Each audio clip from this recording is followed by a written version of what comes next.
So physicists have figured out that roughly 85% of the entire universe is composed of what they call dark matter.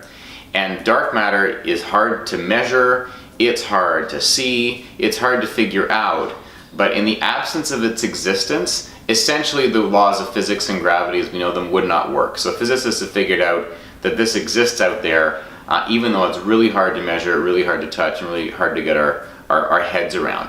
So from our perspective, that's a lot like corporate culture. Because if you think about it, corporate cultures are also hard to see, they're hard to measure, and they're tough for people to get their heads around. And yet, like dark matter, they have this massive impact on organizations. And they have a huge, huge impact on the success or failure of organizations. So what's our advice? Understand and articulate aspirationally what you want your organization's culture to be. And by so doing, over time, you can create a competitive advantage that others will have a really difficult time replicating.